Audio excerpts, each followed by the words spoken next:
Hi everyone, मैं सभी divine souls का वेलकम करती हूँ मेरे इस यूट्यूब चैनल पर जिसका नाम है ट्विन फ्लेम डीवा।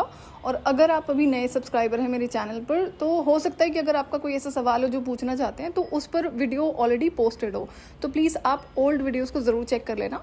और अगर आप एक रियल ट्विन फ्लेम है तो आपके लिए मैंने एक वीडियो का लिंक कॉमेंट सेक्शन में पिन किया हुआ है, वो चेक करना आपके लिए बहुत ज़रूरी है।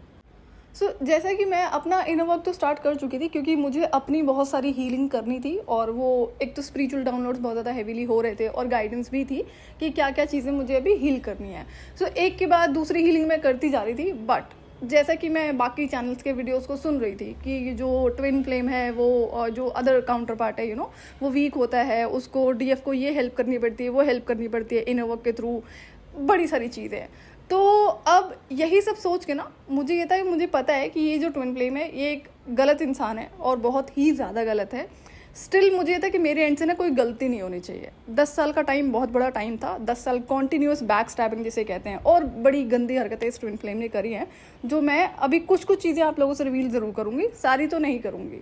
तो अब इन सारी बातों को ना ध्यान में रखते हुए, जबकि मेरी गेम का जब टाइम ओवर हो गया था तो मैंने डिवाइन को कमिटमेंट दिया था कि मैं 1 सेकंड या एक और चांस किसी भी इंसान को नहीं दूंगी जो इस 10 साल की जर्नी में असाइन हुआ था। क्योंकि 10 साल में इतने सारे बैक टू बैक गलत कर्म तो करें और एक गलत इंसान कभी नहीं सुधरता है, तो चांस देने का तो सवाल नहीं बनता था। दूसरा ये था कि जो काउंटर पार्ट है उसके पास किसी तरह की जो भी है गाइडेंस नहीं होती है, उसको डीएफ को देनी होती है। तो मुझे इतना पता था कि मैं अपनी रिस्पॉन्सिबिलिटी निभा देती हूँ। एंसेस्ट्रल हीलिंग के लिए मना हो गया, जो कि उसके एंसेस्टर्स ने खुद ही मना कर दिया। और ये बहुत क्लियर था कि जब एंसेस्ट्रल हीलिंग नहीं होती है ना तो उसके बाद आप चाहे किसी भी तरह का हीलिंग करोगे वो आपके किसी काम की नहीं होने वाली है। तो इसीलिए सबसे पहले एंसेस्ट्रल हीलिंग करनी होती है अगर आप किसी और तरह की इनर वर्क करना चाहते हो और किसी तरह की हीलिंग करना चाहते हो। तो जैसे कि डिवाइन मुझे बोल चुके थे कि अपना कमिटमेंट पूरा करो, निकालो इसे अपने थॉट प्रोसेस से और अपनी फीलिंग्स को रिमूव करो। तो बस एक बार ऐसे ही मन में ख्याल आया कि मुझसे कोई ना गलती नहीं होनी चाहिए। कल को मैं इसको रिमूव तो कर ही दूंगी, मुझे पता है कि जो चीज़ें स्पिरिचुअल पावर से रिमूव नहीं करी जा सकती हैं वो स्पिरिचुअल विजडम से ज़रूर करी जा सकती हैं। तो बट स्टिल डरते डरते मैंने डिवाइन से एक बात बोली कि क्या मैं इसे 6 महीने का टाइम और दे सकती हूँ, 6 मंथ्स का टाइम। मेरी गेम ऑलमोस्ट ओवर हो चुकी थी, जो कि मार्च में अवेकनिंग हुई है, तो वहाँ से कुछ 4-5 महीने ही बचते हैं। तो अब मुझे ये था कि मैं देखना चाहती हूँ क्या है इस कनेक्शन में, क्या चीज़ें हैं। मैंने कहा मैं वही चीज़ें फॉलो करूँगी जो मुझे बताए जा रहे हैं दूसरे चैनल वाले ना। तो अब ये था कि तो डिवाइन ने बोला ठीक है 6 महीने का टाइम है और इसमें बहुत सारी चीज़ें जो तुम्हें ऑब्जर्व करनी है वो तो तुम कर ही रही हो। तो मैंने ये भी बोला डिवाइन को, मुझे पता है कि कल को अगर इस इंसान को कनेक्शन का पता चलेगा ना तो ये क्या करेगा। ठीक है, जो इंसान, जैसा कि मैं पहले ही बता चुकी हूँ, बचपन से यही देखा है मैंने, और ये इंसान तो टिपिकल वही एग्जाम्पल था कि रिश्ते और जो टाइटल्स होते हैं वो एक बेनिफिट लेने का और उसके साथ किस तरह से खेलना होता है।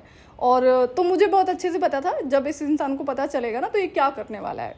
तो डिवाइन ने बोला कि अभी कनेक्शन के बारे में तुम इसे कुछ भी रिवील मत करना।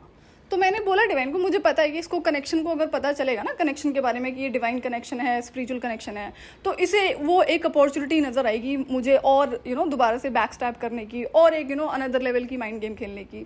मैंने कहा ये बात मुझे अच्छे से पता है और आपको भी बहुत अच्छे से पता है और मैं फ्यूचर देख सकती हूँ कि आगे क्या होने वाला है।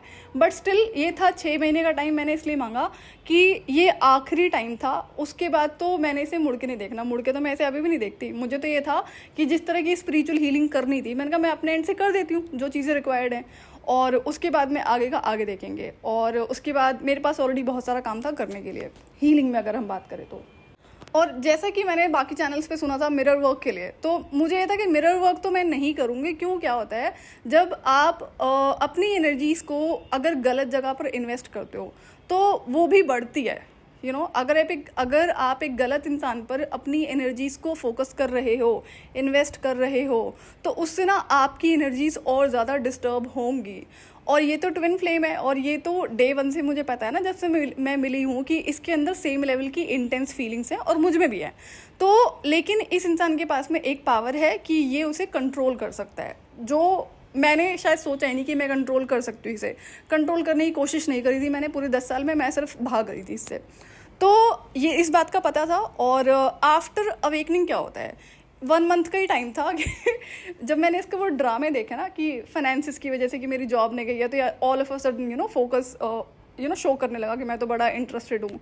तो मैंने ना एक काम करा था मैंने एक डिवाइन एंटिटी से बोल के ना इसके इमोशंस फीलिंग पे से ना पावर का कंट्रोल हटवा दिया था। उसके बाद जो होता है उसी की वजह से ना इसका एक एक थॉट मुझे पिकअप हो रहा था कि इंसान क्या सोच रहा है। वो अभी अपकमिंग वीडियोस में मैं शेयर करूँगी। तो ये हेल्पफुल भी रहा लेकिन ये नुकसानदायक भी रहा मेरे लिए। तो अब जब मैंने इसकी वो पावर हटती है, मैंने कहा आज के बाद ना इन फीलिंग्स इन इमोशंस में ना तो खुद डुबकियाँ लगाएगा। अभी तक तो मैंने लगाई हैं और मुझे तो पता है ना इसके अंदर वो फीलिंग्स है, लेकिन इसका बड़ा क्लियर था, इसको पता है कि ये मेरे साथ कभी नहीं रह सकता क्योंकि मैं इसे कभी एक्सेप्ट नहीं करूँगी। दूसरा, इसको लूज़र काइंड ऑफ फीमेल चाहिए थी, वेल्दी फीमेल चाहिए थी। मैंने कहा I don't belong to that category. लेकिन कहते हैं ना जो हेटर होते हैं, जेलस होते हैं, उनको हमने कभी डिस्टर्ब नहीं किया होता। मतलब मैंने तो पर्सनली कभी किसी को डिस्टर्ब नहीं किया, लेकिन उनको लगता है कि जब अगर मैंने ऐसे इंसान से बात कर ली है तो उन्हें ना उनकी औकात नज़र आती है कि चप्पलों में बिलोंग करते हैं, इनकी इससे ज़्यादा कोई स्टैंडर्ड नहीं है। बट हाँ, ये मुझसे बात करने लगे या मैंने इन्हें अलाउ कर दिया तो इनको लगता है कि मेरे स्टैंडर्ड को मैच कर सकते हैं। तो अब क्या करते हैं, ये बेचारे मेरे स्टैंडर्ड तक तो पहुंच नहीं सकते, तो मुझे ना अपने स्टैंडर्ड पे खींचने की कोशिश करते हैं। और यही रियलिटी है एक टॉक्सिक गलत इंसान की। वो आपसे लड़ नहीं सकता, लेकिन ये जो माइंड गेम्स होती है ना आपको ब्रिंग डाउन करने की, लेट डाउन करने की, ये तरीके होते हैं। तो यही इसको था कि, और ना ये मेरे करियर की गोल्स होते हैं ना उस पर बहुत ज़्यादा फोकस्ड रहता था। लोगों से ग्रुपिंग करता था कि कैसे इसे डिस्ट्रैक्ट किया जाए। ये तो शब्दों में सुनने को मिला था बाकी लोगों से, इसी के अपने फ्रेंड्स से, मुझे तो पता होती थी ये बातें। तो इसको ये था ना कि ये तो करियर में कभी कहीं नहीं पहुंच सकता है और मैं कहीं ना पहुंचूं, इसकी ये पूरी कोशिश करेगा। तो इसीलिए ना ये बड़ी ग्रुपिज्म करता था अपने फ्रेंड्स के साथ में मिलके, जो मेरे भी कॉमन फ्रेंड्स होते थे। और सक्सेसफुल होने का तो चांसेस नहीं था ना, मुझे तो इन्हें चीज़ें पता होती हैं। तो अब यहाँ से क्या होता है, स्पिरिचुअल नॉलेज की बात करेंगे तो इस इंसान में ज़ीरो नॉलेज, 0% जिसको कहते हैं, क्योंकि एक टॉक्सिक इंसान में किसी तरह की नॉलेज नहीं होती है।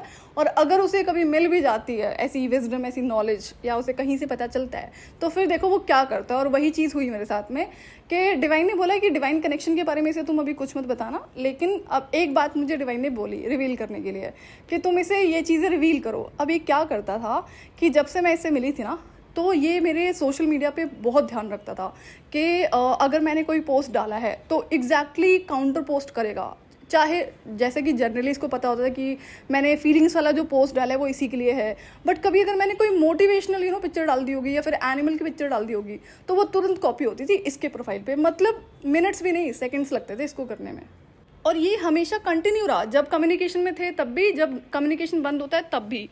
और ये शुरू से रिलेशनशिप्स में रहा है, मल्टीपल रिलेशनशिप्स में। लेकिन वो जो गेम खेलनी थी ना कि ये तो मेरे जैसा है, ये तो मुझ पर फोकस्ड है, सोशल मीडिया वाली जो गेम चल रही थी, तो जैसा कि मुझे पता था कि मेरे सोशल मीडिया पर बहुत ध्यान रखता है, एक एक चीज़ें पढ़ता है, कब मैंने क्या पोस्ट डाला है, खुद वैसी पोस्ट डालेगा या फिर कोई इन्फॉर्मेशन इसको कॉपी करने को मिलेगी।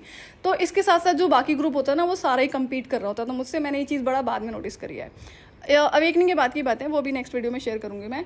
तो होता क्या है, जब डिवाइन ने मुझसे बोला ना कि तुम ये पर्टिकुलर चीज़ें इसे रिवील करो, कि पर्टिकुलर चीज़ों में मुझे बोला था कि जैसे कि मैं टैरो में हूँ, मैं एस्ट्रोलॉजी, न्यूमरोलॉजी, इन चीज़ों में हूँ। अब ये बात मैंने कभी किसी को बताई नहीं थी, क्या ज़रूरत है किसी को बताने की। तो अब क्या होता है कि, और ये मुझे ना इनर गाइडेंस रहती है कब किस चीज़ को क्या फॉलो करना है। तो वहाँ पर क्या होता है कि डिवाइन ने वही बोला मुझे कि लिखो इसको वहाँ पे सोशल मीडिया पे, जहाँ पे ना जो टाइटल नहीं होता, डिस्क्रिप्शन होता है। अब उसके बाद देखना, क्योंकि ये तो हर चीज़ पढ़ रहा होता है हर टाइम, अगर इसके बेचारे के पास कोई काम नहीं है सिवाय मुझे स्टॉक करने के। तो अब उसके बाद जो होता है, ओहो, वो तो मतलब मेरा गुस्सा और मुझे गिराने लगी। मैंने कहा ये क्या है। एंड देन उसके बाद में तो डिवाइन ने क्या करा, मुझे एक तरह से गिल्टी फील कराने के लिए ये चीज़ करवाई थी कि तुम्हें समझ में आना चाहिए, 10 साल में तुमने इसकी हर गिरी हुई हरकत देखी है और आज भी तुम इसे 1 सेकंड भी देने को रेडी है। तो हम तो खुश नहीं है, लेकिन फिर भी तुम देख लो, अभी जो इसका और चेहरा तुमसे हिडन है ना, तुम वो भी देख लो। तो मैं आपसे नेक्स्ट वीडियो में शेयर करती हूँ कि वो कौन सी हरकत इसने करी है जब इसे इन चीज़ों के बारे में पता चलता है। सो आज के लिए इतना ही, मैं आपसे फिर मिलूंगी नेक्स्ट वीडियो में। टिल देन आप अपना ध्यान रखिए और डिवाइन से कनेक्टेड रहिए।